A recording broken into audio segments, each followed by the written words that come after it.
Welcome back to Ego and Empathy, the podcast where we explore the psychology behind human behavior and the subtle ways it shapes our lives. I'm your host, Mandy, and today we're discussing one of the most serious and long-lasting effects of narcissistic abuse. Something that goes far beyond emotional pain. It's the impact this type of abuse can have on your brain. Yes, on your actual brain structure and function. Many people underestimate the damage caused by prolonged exposure to narcissistic behavior. They think it's just about hurt feelings, disappointment, or heartbreak. But science and psychology tell us otherwise. Narcissistic abuse is psychological trauma, and trauma changes the brain. The longer you are exposed to manipulation, control, and emotional chaos, the more your brain begins to adapt to that environment in ways that can harm you physically and mentally. Let's start by understanding what happens in your brain when you're in a toxic relationship with a narcissist. At the beginning, the relationship usually feels euphoric. During the love bombing phase, your brain releases powerful chemicals like dopamine and oxytocin, the same chemicals that make you feel safe, loved, and connected. This creates an emotional high, a kind of neurochemical addiction to the narcissist's attention and approval. But as soon as the cycle of devaluation begins, the same brain that once felt pleasure now feels anxiety and confusion. Each insult, each silent treatment, each unpredictable mood swing triggers your stress response. Your brain releases cortisol, the stress hormone, over and over again. Over time, this constant state of stress rewires the brain. It's like living in survival mode 24 hours a day. One of the main areas affected is the amygdala, the part of your brain that detects danger. In survivors of narcissistic abuse, the amygdala becomes overactive. It starts to perceive threat everywhere, even when there isn't any. That's why many survivors struggle with hypervigilance. They feel tense in calm situations, jump at sudden noises, or constantly analyze people's words and expressions for signs of danger.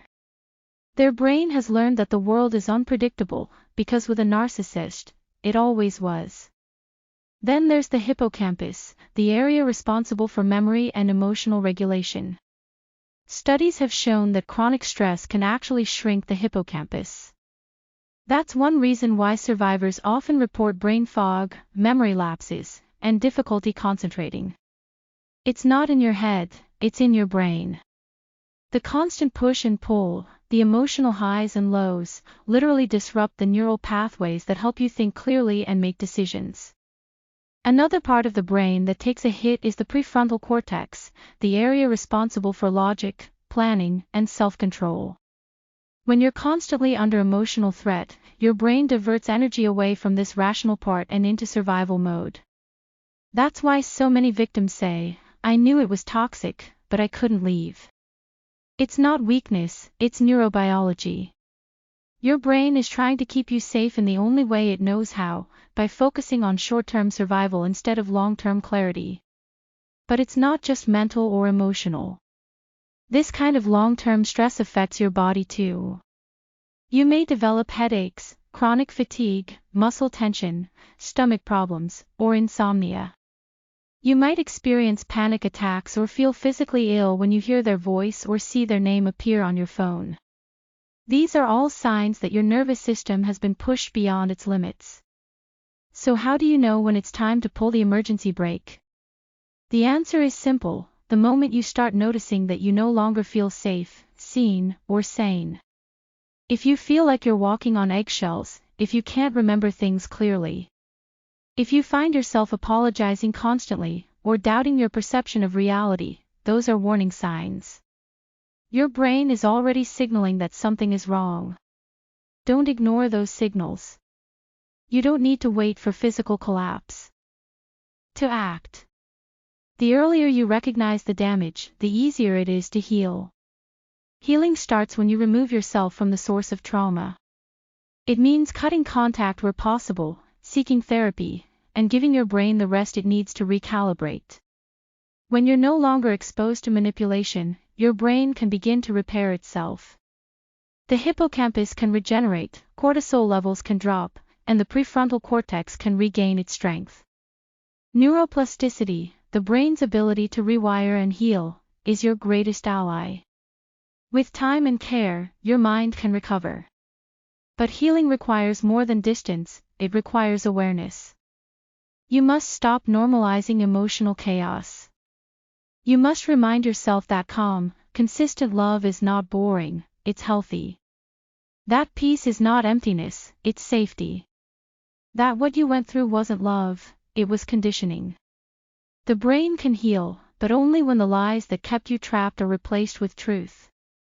If you're still in such a relationship, start paying attention to your body. Your body always tells the truth before your mind is ready to hear it. Listen to your exhaustion, your anxiety, your loss of focus. Those aren't flaws, they're signals that your system is under attack. It's your brain asking for peace, your nervous system begging for safety. And remember, you can't think your way out of trauma while you're still in it. You need space, silence, and distance to begin to see clearly again. Once you step away, your clarity will return, your memory will sharpen. And you'll realize how much energy you spent just surviving. That realization can be painful, but it's also the beginning of your freedom. If this episode resonated with you, take a moment to subscribe to the channel. Tap the bell icon so you'll be notified of new episodes. And give this one a like to help others find it too. Each episode in this series connects to the others, from gaslighting to blame shifting to silent treatment. And together they help you recognize the full pattern of narcissistic abuse and how to escape it safely. Thank you for listening, take care of your mind, protect your peace, and remember, your brain deserves a calm life.